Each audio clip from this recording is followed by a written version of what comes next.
Sejam bem-vindos a mais um vídeo. Meu nome é Pedro Rodrigues Ribeiro, sou psicólogo. E hoje eu gostaria de colocar a questão de o quão essencial é o investimento na relação terapêutica como a única medida eficaz para o sucesso das intervenções.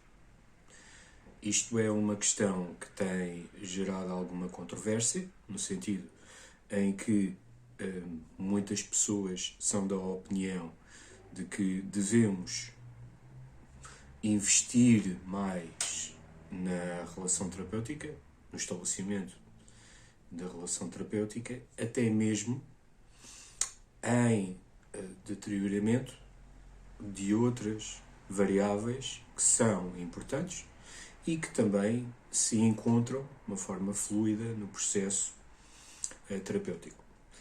Bom, para responder a esta questão, permitam-me fazer algum enquadramento dos conceitos.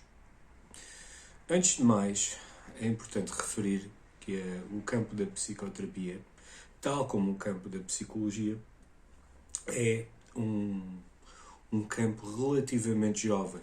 Psicoterapia, como campo de investigação, como área de interesse, não tem tantos anos assim, tem apenas centenas de anos, tal como a psicologia. Portanto, ainda somos profissões e ainda somos áreas científicas relativamente jovens em comparação com outras áreas.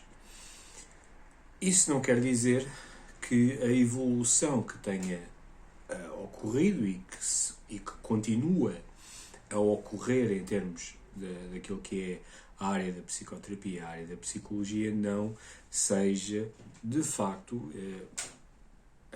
relevante já, e é verdade que nós já demos passos muito substanciais para a evolução das práticas de psicoterapia e de psicologia.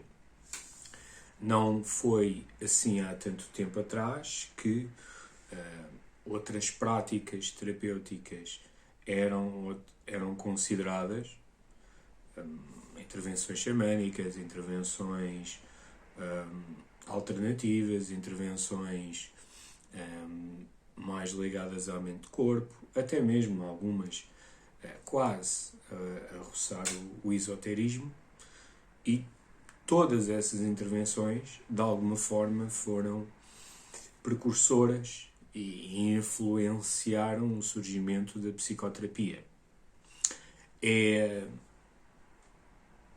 aceite ou é pacífico relacionarmos o surgimento da psicoterapia, tal como hoje em dia nós a conhecemos, com Sigmund Freud e Joseph Bauer, a partir do momento em que ambos criam aquilo que é a psicanálise, apresentam uma teoria explicativa de determinados fenómenos psíquicos à luz dos conceitos da psicanálise, dos conceitos dinâmicos, e Freud foi responsável pela estruturação de muitas partes do processo de psicoterapia, algumas dessas estruturações que ainda hoje se aplicam, que ainda hoje se vêem em psicoterapia, e até mesmo alguns conceitos, diria eu, transversais à psicoterapia, no sentido em que não se limitam apenas à psicanálise ou às psicoterapias de inspiração psicodinâmica. O surgimento da psicanálise revolucionou o campo da psicoterapia, para além de o ter originado, no sentido em que outros autores, outros pensadores, outros criadores, para além de Freud, quiseram, por um lado, apresentar uma evolução dos conceitos que Freud propunha e das metodologias de psicoterapia, por outro lado, outros autores quiseram refutar ou revisitar conceitos que Freud tinha exposto, tinha colocado, e que, perante a sua perspectiva e perante a sua teoria, não eram aplicados da mesma forma com que Freud os iniciou. E assim, desta maneira, nós observamos ao longo do tempo uma evolução no campo da psicoterapia, com o resultado da criação de múltiplos modelos de psicoterapia. Alguns deles, como eu disse, uma evolução da psicanálise. Outros surgiram como alternativa explicativa à psicanálise. E como alternativa refiro, claro, os modelos comportamentais, os modelos existenciais, os modelos existenciais humanistas, os modelos cognitivos, os modelos cognitivo-comportamentais e por aí em diante. Portanto, muitos destes modelos surgiram como refutação à psicanálise, outros como evolução. A partir do momento em que a psicoterapia começa a ser preenchida por múltiplos modelos e, ao mesmo tempo, a psicologia começa a entrar no campo experimental enquanto ciência, aplicando o método científico e o método experimental, começa-se então a questionar, nesse caso, qual é que é a intervenção mais eficaz? Qual é que é a intervenção que que as pessoas devam escolher e também os próprios psicólogos ou psiquiatras que devam escolher enquanto formação, já que aquilo que se procura é a eficácia do resultado, é a abordagem que apresenta melhores números, que apresenta uma alternativa plausível para o potenciar da saúde psicológica, da saúde física. E então, nesse sentido, começa-se a gerar aquilo que muitos autores enunciam e veem como sendo uma era de guerras terapêuticas.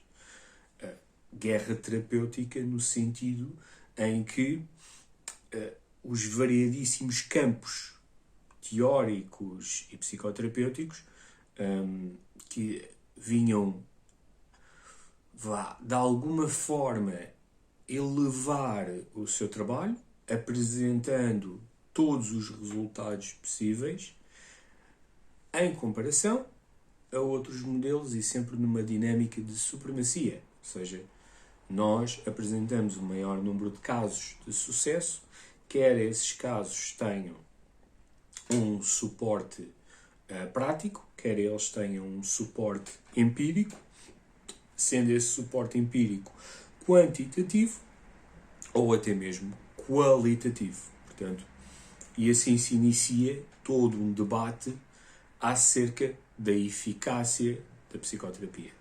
Debate esse que ainda hoje acontece, ainda hoje existe na figura das práticas baseadas na evidência, que aquilo que se propõe é perceber quais é que são as intervenções adequadas e eficazes para determinadas patologias, e isso é um campo de investigação. Houve autores ao longo dos anos, que começaram a ver o campo da psicoterapia e ver toda esta situação de guerras terapêuticas de maneira diferente. E essa maneira diferente, naquilo que diz respeito à integração em psicoterapia, pode ser justificado por aquilo que na literatura nós podemos encontrar como o veredicto do pássaro dodo. O pássaro dodo é uma figura ficticional do romance de Lewis Carroll, da Alice no País das Maravilhas, em que a personagem do pássaro dodo tem uma saída muito conhecida que, quando questionada acerca de quem é que ganhou uma determinada corrida, quem é que foi melhor, o pássaro dodo simplesmente diz que não há vencidos, não há vencedores. No final, todos se mostraram conseguidores de chegar à meta. E utilizando esta noção de que todos os processos são tendencionalmente eficazes a dada altura, a dado momento, com diferentes pessoas, aquilo que um conjunto de autores então quis perceber é o que é comum a todas as diferentes abordagens que faz com que então todos os modelos sejam potencialmente eficazes. E esse pensamento, essa área de interesse e de investigação foi uma das áreas que muito contribuiu para o surgimento do movimento de integração em psicoterapia e também num movimento de investigação naquilo que se chama os fatores comuns. Portanto, tal como o termo faz alusão, aquilo que os fatores comuns tendem a querer explicar são processos variáveis que são transversais, comuns, idênticas a todos os modelos de psicoterapia. E com base nisso, tentar então explicar a eficácia de psicoterapia. Não tanto do pressuposto teórico, mas sim daquilo que realmente resulta e que realmente é mais eficaz dentro de um processo de psicoterapia. E isso é uma investigação que decorre já há muitos anos, mais de 10 anos atrás, portanto tem certamente mais de uma década, eu diria até quase 2 décadas, e que foi encabeçada por nomes muito conhecidos na área da investigação em psicoterapia e mesmo até por divisões da Associação Psicológica Americana. E esses trabalhos que surgiram por parte de Lambert, Lompold, Goldfried, Norcross, vieram a produzir uma série de literatura sobre fatores que hoje em dia nós já reconhecemos que são eficazes dentro do processo de psicoterapia. É importante, nesta altura do vídeo, eu esclarecer que qualquer processo de psicoterapia, independentemente do seu pressuposto teórico, é um processo fluido. Ou seja, por mais manualizada que nós possamos aprender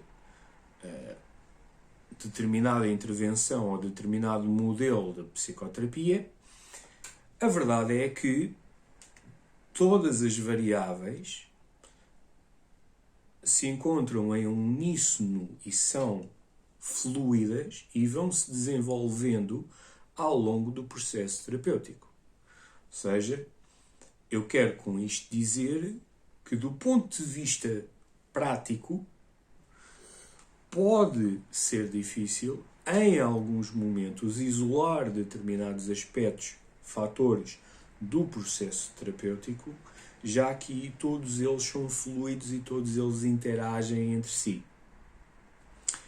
E isto é um dos problemas, ou uma das críticas, que pode ser feita aos dados da investigação dos fatores comuns, E geralmente, quando eles são apresentados de uma forma gráfica, ou naquilo que é chamado os pie charts, ou seja, os gráficos em formato de tarte, no sentido em que são divididos em várias fatias, cada uma representando uma determinada percentagem relacionada com uma variável específica, ou mesmo em gráficos de barras, onde nós começamos a ver o que é que tem maior percentagem versus outras. Isto porquê? Porque o pressuposto da investigação em psicoterapia, do ponto de vista do investigador, é ele isolar variáveis, trabalhar apenas com algumas variáveis, com alguns modelos preditores, com alguns modelos mediadores e avaliar então as suas hipóteses. Exemplo, se eu quero investigar a empatia em função de qualquer outra variável ou qualquer outro modelo mediador ou preditor, eu vou agarrar num processo terapêutico, seja em termos qualitativos de análise de marcadores específicos de uma sessão ou de um conjunto de sessões, ou até mesmo do ponto de vista quantitativo, em que eu passo questionários cujo objetivo é ter uma representação daquilo que é a empatia. Portanto, eu vou agarrar nesse conjunto de metodologias e então isolar a empatia ou criar um modelo de interação para perceber se a empatia por si só é um fator significativo, explicativo do sucesso de psicoterapia, ou se por outro lado a empatia por si só não é o suficiente. No entanto, em conjugação, em mediação ou moderação com outras variáveis, então aí já pode explicar uma percentagem do resultado ou predizer a eficácia num determinado processo. E é isto que se faz em psicoterapia, em investigação no campo da psicoterapia. Portanto, nós isolamos estas partes. Do ponto de vista clínico, do ponto de vista da intervenção, todos estes processos são fluidos, são num contínuo e todos eles interagem entre si. Isto para dizer que duas das variáveis que têm apresentado valores fortes ou em algumas investigações até moderados enquanto preditores do sucesso da intervenção em psicoterapia são a relação terapêutica e a aliança terapêutica. Existem outros fatores, uns que até podem ter uma percentagem superior à aliança terapêutica e à relação terapêutica, e outros que até têm uma percentagem menor. Exemplo, a parte técnica de qualquer modelo psicoterapêutico. E também é importante dizer que sempre que existe uma atualização da investigação nos fatores comuns, alguns destes dados sofrem algumas alterações.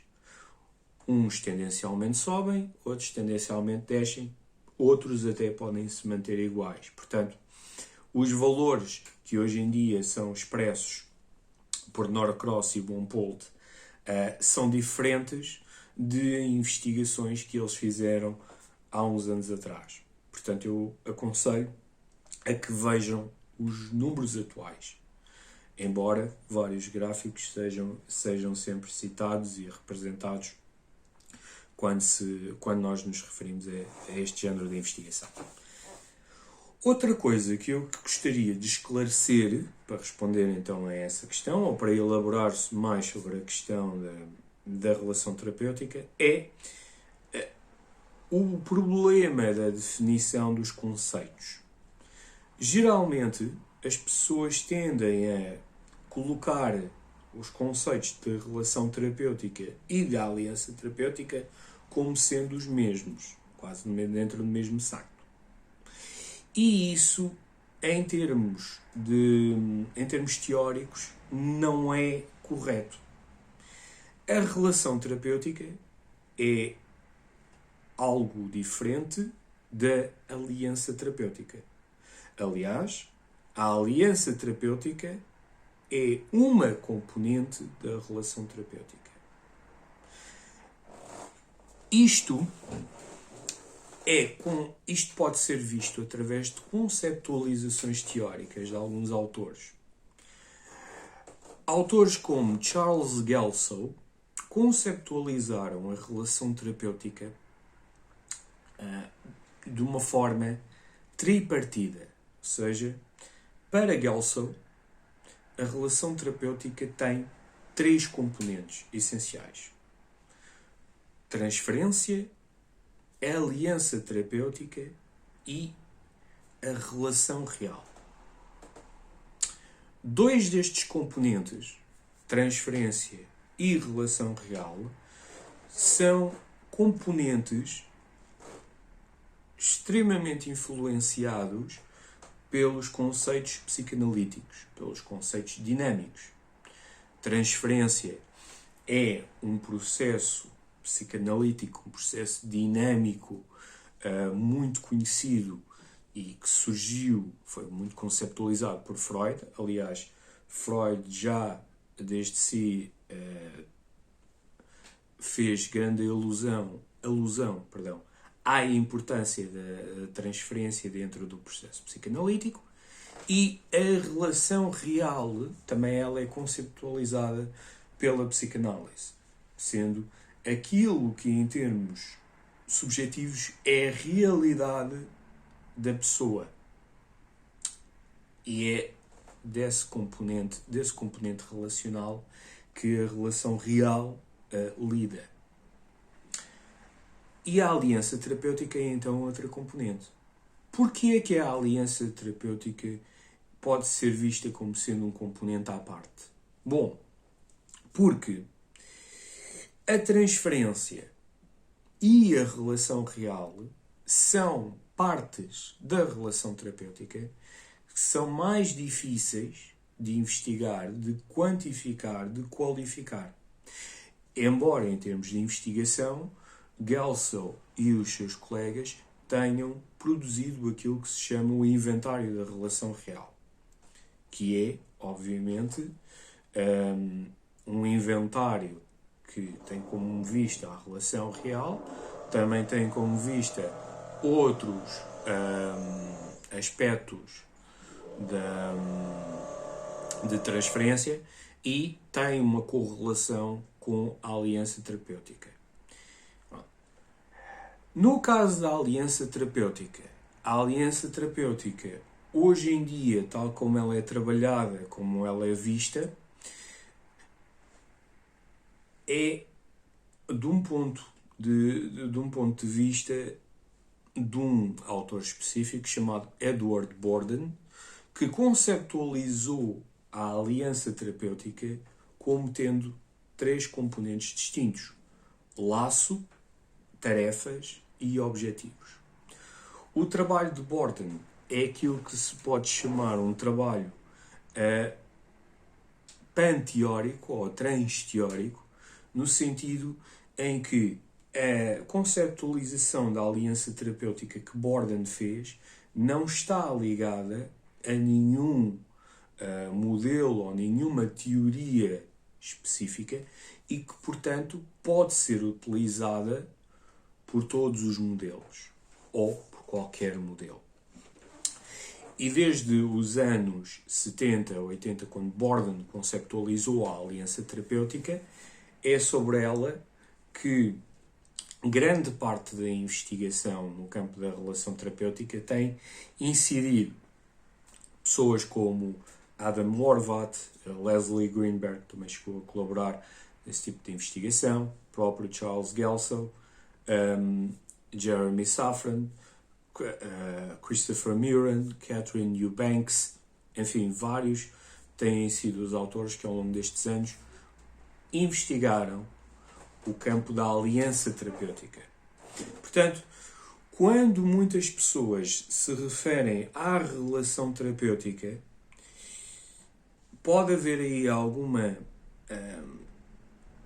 alguma dificuldade ou alguma falta de definição dos conceitos, já que relação terapêutica é um todo e é uma variável ou uma parte do processo terapêutico.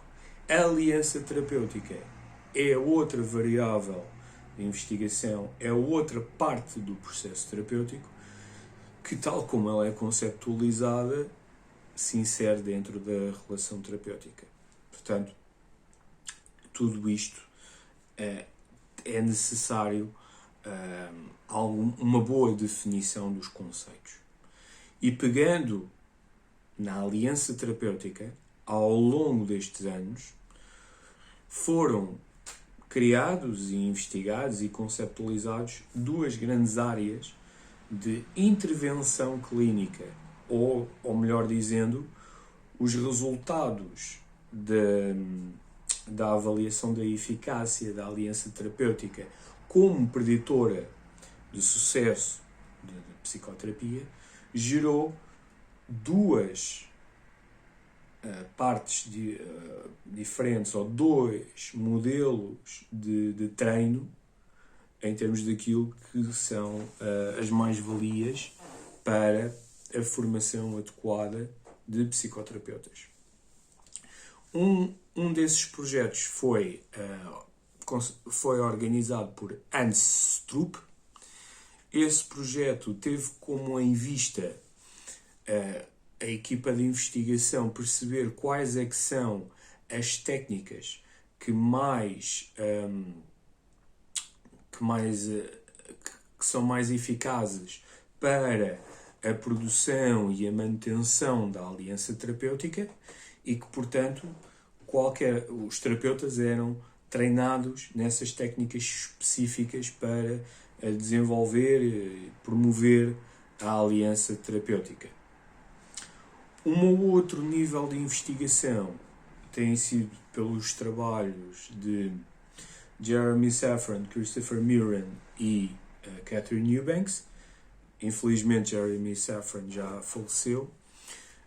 No entanto, esta linha de investigação está mais focada na reparação de rupturas na aliança. Do ponto de vista de Safran e os seus colegas, as rupturas na aliança são algo inevitável.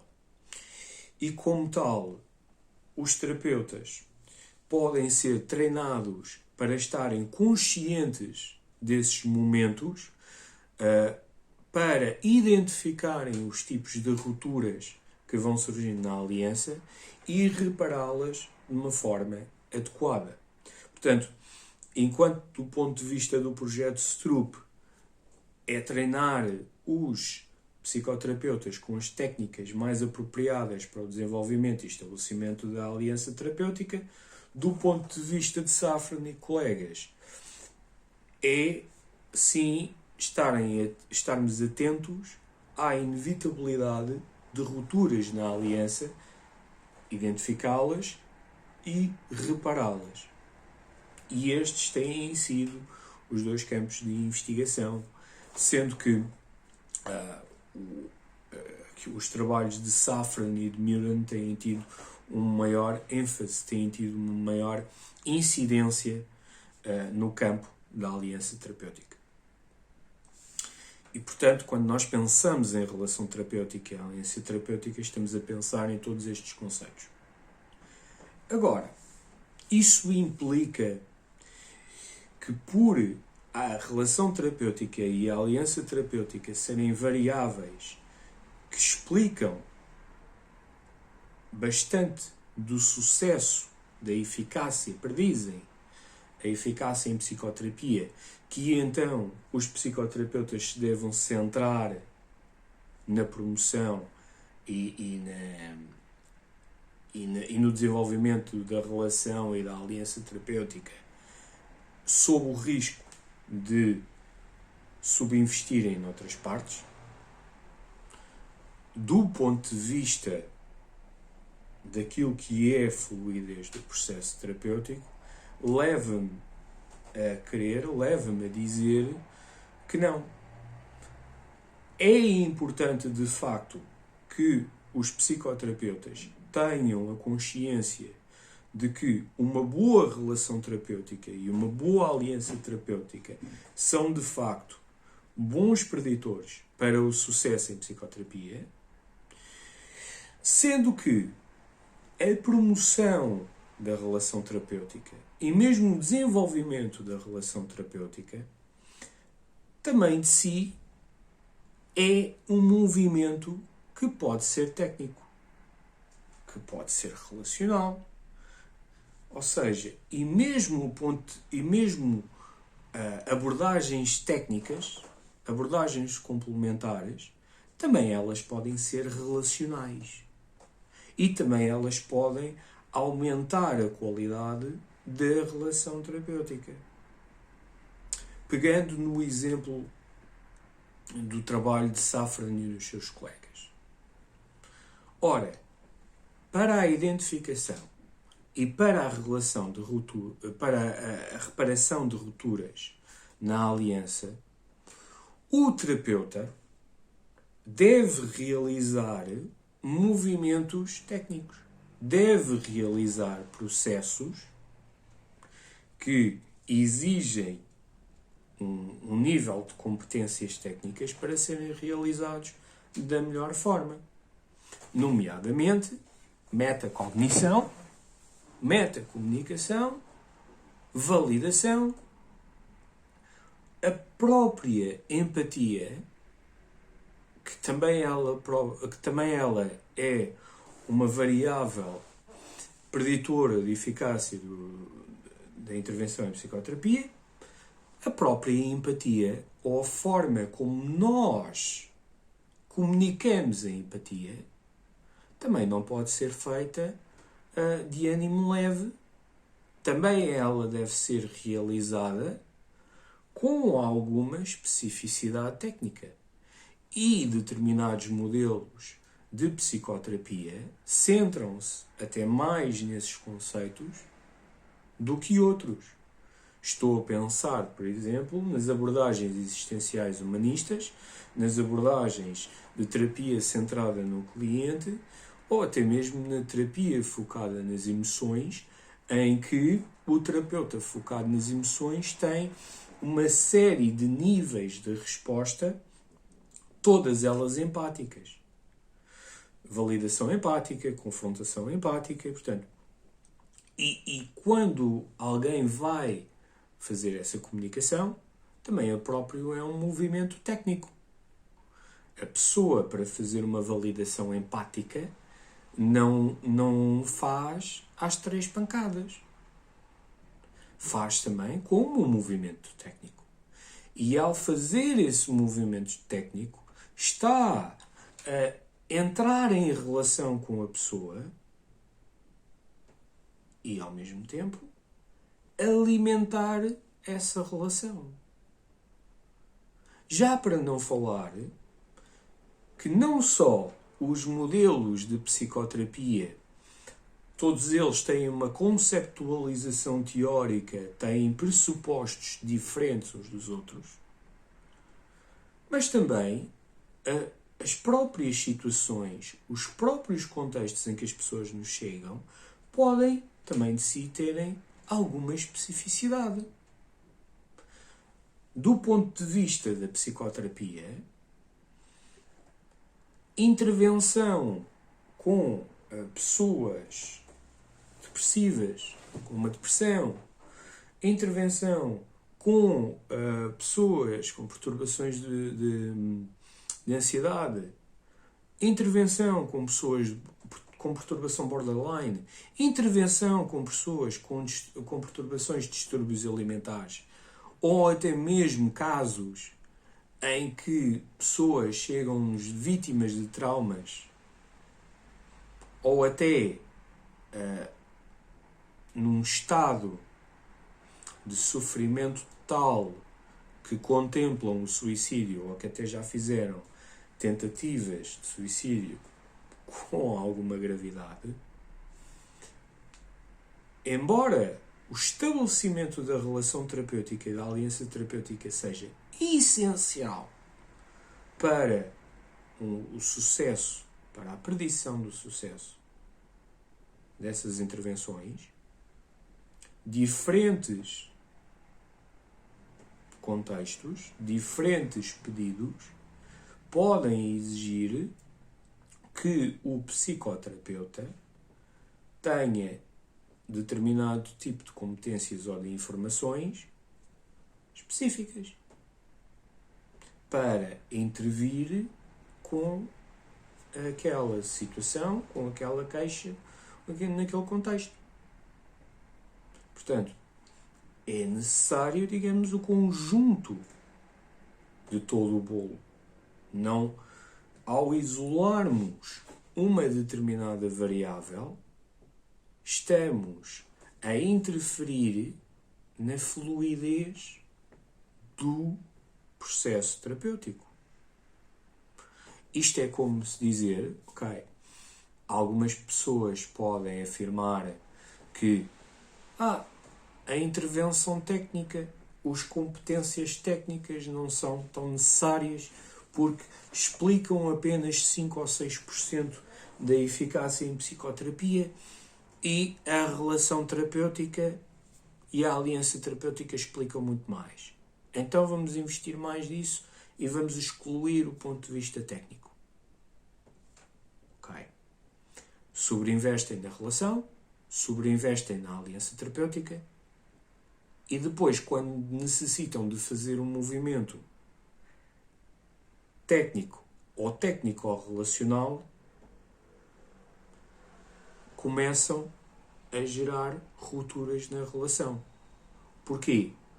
Porque esse nível não está tão contemplado como outras variáveis e o psicoterapeuta corre o risco, então, de criar uma ruptura na relação. Porque a sua intervenção não foi eficaz ao nível da técnica. Ou a técnica que ele decidiu utilizar não está de acordo com a abordagem relacional, com a forma como a relação é estabelecida. Portanto, por mais relevância que nós queiramos dar, eu diria que, em última instância, para o significado clínico, para a prática clínica, todas as variáveis são importantes para serem consideradas. O sobreinvestimento numa variável